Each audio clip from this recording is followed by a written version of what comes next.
Steve Hilton family breakdown is the biggest issue America refuses to talk about. In the wake of the tragic recent shooting deaths of 14 students and 3 adults at a Florida high school, we see a familiar ritual being played out, an angry debate about guns. What you never see is the debate we really should be having, about the social breakdown that's been going on in America and most developed countries for the past few decades. This breakdown has many forms: our torn social fabric, the loss of a sense of community and neighborliness, and falling trust in each other and in our shared institutions. But at the heart of it is the most important social change of all, the biggest issue that Americans refuse to talk about: family breakdown.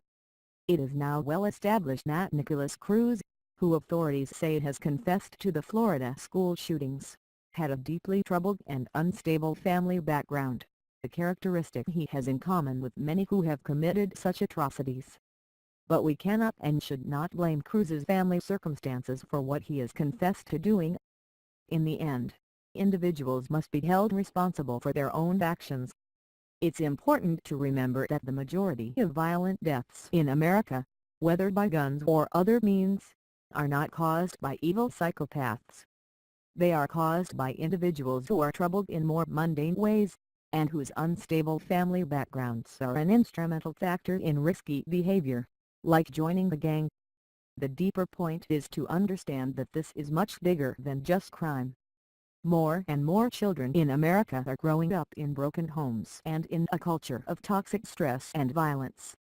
Most of these children will never commit a crime, but many will end up living in poverty, suffering addiction, or homelessness, or debt, or persistent unemployment, or a combination of these things, trapping them in lives without any of the opportunities that others take for granted.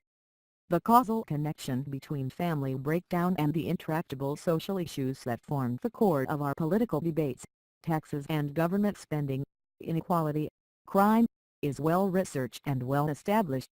The science isn't, it's just that we don't want to confront it because it means confronting something that is very personal to each of us: how we choose to live our lives.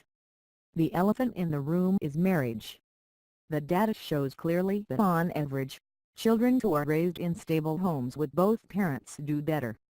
Children from divorced parents, or whose parents never married in the first place, do worse, whether that's in terms of lower levels of social mobility or higher levels of poverty. Of course, averages have exceptions to them. Many children from broken homes do well. I'm one of them. But that shouldn't blind us to the overall picture. A few decades ago, over 90% of children were born to married parents. Today it's less than half. Liberals and conservatives alike should be able to agree that it would be better for our society, and our economy, frankly, if we could turn things around. Family policy is the single most important issue to get right. Strong families are the foundation of a strong, prosperous society. That makes family a populist issue. But it shouldn't be a partisan one. If your focus is individual freedom and reducing the size and scope of government, it's not enough to cut things back and hope for the best. You have to actually solve the social problems that give rise to so much of what government does and what it spends so much money on. If your focus is social justice and reducing poverty and inequality, it is now evident that spending money on these problems is not enough. We've been doing that from the New Deal in the 1930s through to the Great Society in the 1960s and beyond. If anything, the problems are worse, not better. The fight needs to be taken to the underlying causes of poverty and inequality. Whichever way you look at it, you end up in the same place: the family. The single best thing we can do to increase opportunity, raise incomes, build a fairer society, fight crime and drug addiction, improve health, reduce welfare, you name it, is to try to make sure that every child in America is raised in a stable, loving home.